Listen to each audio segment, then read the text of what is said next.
नमस्कार दोस्तों, इस चैनल पर संपूर्ण पीटी के सिलेबस के अनुसार पढ़ाया जा रहा है। आज का टॉपिक भारतीय इतिहास का दूसरा चैप्टर वैदिक सभ्यता है। पहले के वीडियो में हमने फर्स्ट चैप्टर सिंधु घाटी सभ्यता पढ़ा था। अगर आपको हमारी वीडियो अच्छी लगती है तो लाइक शेयर सब्सक्राइब करना ना भूलें। तो शुरू करते हैं। वैदिक सभ्यता। आर्य सभ्यता। वैदिक सभ्यता को आर्य सभ्यता भी कहा जाता है क्योंकि इस सभ्यता का विकास आर्य जाति के लोगों द्वारा किया। वैदिक सभ्यता के भेद। वैदिक सभ्यता को दो स्पष्ट काल खंडों में विभाजित किया है, ऋग्वैदिक काल, उत्तर वैदिक काल। ऋग्वैदिक काल राजन प्रधान। इस काल में शासन व्यवस्था प्रमुखतः राजतंत्रात्मक था, जिसका प्रधान राजन होता था। सभा एवं समिति। इन राजनों की स्वेच्छाचारिता पर प्रतिबंध लगाने के लिए दो संस्थाओं का अस्तित्व था, जिन्हें सभा एवं समिति के नाम से जाना जाता था। राजनीतिक दृष्टि 5 इकाइयाँ। इस काल में राजनीतिक दृष्टि से 5 इकाइयाँ प्रचलित थी: कुल, ग्राम, विश्व, जन और राष्ट्र। धार्मिक स्थिति। विदुषी महिलाएं। इस काल में अपरा घोषा विस्तारा गार्मी जैसी विदुषी महिलाओं का उल्लेख है। सर्वोच्च स्थान। देवताओं में सर्वोच्च स्थान इंद्र का तथा उसके बाद अग्नि का था। सरस्वती नदी। ऋग्वेद में उल्लिखित सभी नदियों में सरस्वती नदी सर्वाधिक महत्वपूर्ण तथा पवित्र मानी जाती थी। सामाजिक स्थिति। ऋग्वैदिक समाज 4 वर्गों में विभक्त है: ब्राह्मण, क्षत्रिय, वैश्य एवं शूद्र। वेशभूषा में सूती ऊनी रंगीन कपड़ों का प्रचलन था। आर्थिक स्थिति। मुख्य व्यवसाय। आर्यों का मुख्य व्यवसाय पशुपालन एवं कृषि था। उत्तर वैदिक काल। इस समय ऋग्वैदिक कालीन अनेक छोटे छोटे कबीले एक दूसरे में विलय होकर क्षेत्रगत जनपदों में बदलने लगे थे। रत्नीन। राजा मंत्रियों की सहायता से समस्त राज्यों में प्रशासन करता था। इन मंत्रियों को उत्तर वैदिक काल में रत्नीन कहा जाता है।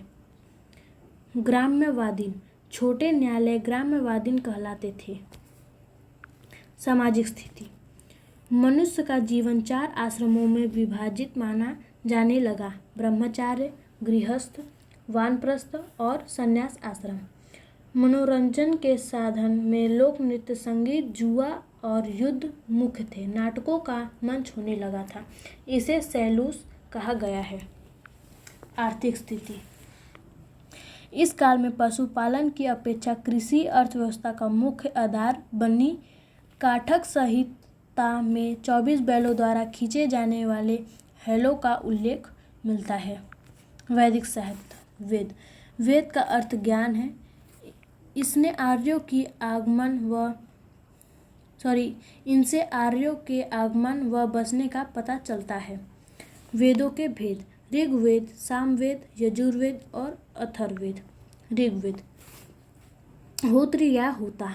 ऋग्वेद में अग्नि, मित्र, इंद्र, वरुण आदि देवताओं की स्मृति में रची गई प्रार्थनाओं का संकलन है तथा इसको पाठ करने वाले ब्राह्मण को होत्री या होता कहा गया है। गायत्री मंत्र का उल्लेख ऋग्वेद में है। यह मंत्र सूर्य की स्तुति में है। स्वामी सुदास। ऋग्वेद में दास राग युद्ध का वर्णन आया है, जिसमें भरत जन के स्वामी सुदास ने रावी नदी के तट पर 10 राजाओं के संग को हराया था। भरत जन स्वामी सरस्वती तथा यमुना नदी के बीच में प्रदेश में निवास करते थे। यजुर्वेद। अध्वर्यु। यजुर्वेद कर्मकांड प्रधान ग्रंथ है। इसका पाठ करने वाले ब्राह्मणों को अध्वर्यु कहा गया है। यजुर्वेद के भेद। यजुर्वेद 2 भागों में विभक्त है: कृष्ण यजुर्वेद गद्य, शुक्ल यजुर्वेद पद। यजुर्वेद एकमात्र ऐसा वेद है जो गद्य और पद दोनों में रचा गया है। सामवेद। गान। साम का अर्थ गान से है। इसकी ऋचाओं का मान करने वाले ब्राह्मणों को अध्वगात्री कहा गया है। ऋचाएँ। सामवेद में कुल 1549 ऋचाएँ हैं। वेदों में सामवेद को भारतीय संगीत का जनक माना जाता है। अथर्ववेद। अथर्ववेद की रचना अथर्वा ऋषि ने की है। अथर्व शब्द का तात्पर्य पवित्र जादू है। अथर्व वेद में रोग निवारण, राजभक्ति, विवाह, प्रणय गीत, अंधविश्वासों का वर्णन है। एकराट। सर्वोच्च शासन को अथर्ववेद में एकराट कहा गया है। वेदों के उपवेद और उनके रचनाकार। ऋग्वेद आयुर्वेद चिकित्सा शास्त्र से संबंधित, धन्वंतरि। यजुर्वेद धनुर्वेद युद्ध कला से संबंधित, विश्वामित्र। सामवेद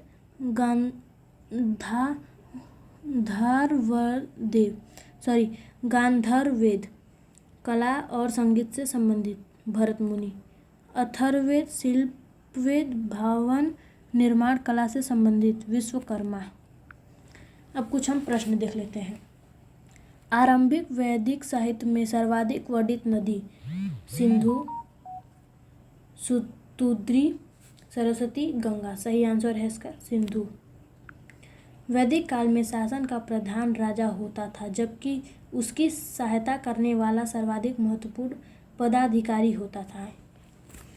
ग्रामीण, व्रजपति, सेनानी, पुरोहित। सही आंसर है इसका पुरोहित। निम्नलिखित में से किसने वेदों का पुनर्गठन किया? आदि शंकराचार्य, पतंजलि, वेदव्यास, मनु। इसका सही आंसर है वेदव्यास। ऋग्वेद काल में जनता निम्न में से मुख्यतः किस में विश्वास करती थी? मूर्ति पूजा, ईश्वरवाद, देवी पूजा, बलि एवं कर्मकांड। इसका सही आंसर है बलि एवं कर्मकांड। निम्नलिखित 4 वेदों में से किस एक में जादुई माया और वशीकरण का वर्णन है? ऋग्वेद, यजुर्वेद, अथर्ववेद, सामवेद। इसका सही आंसर है अथर्ववेद। किस देवता के लिए ऋग्वेद में पुरंदर शब्द का प्रयोग हुआ है? इंद्र, अग्नि, रुद्र, प्रजापति। इंद्र। ऋग्वेद में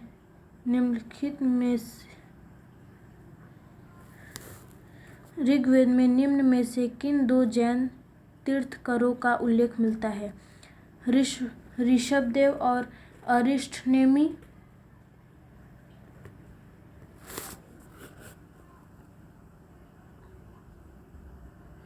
और पार्श्वनाथ और निगंठनाथ पुत्र। अगला है अश्वजीत और संजय वेठलीपुत्र। ऋषभदेव और पार्श्वनाथ। इसका सही आंसर है ए। ऋग्वैदिक आर्यों का मुख्य व्यवसाय क्या था? कृषि, पशुपालन, व्यवसाय, शिक्षा। इसका सही आंसर है पशुपालन। 10वां, ऋग्वेद में सर्वाधिक पवित्र नदी किसे माना जाता है? इसका आंसर हम नहीं बताएंगे, ये आप कमेंट करके बताइएगा। अगर आपको हमारी वीडियो अच्छी लगती है तो इसे लाइक, शेयर, सब्सक्राइब करना ना भूलें। Thanks for watching. Okay bye. जय हिंद, जय भारत।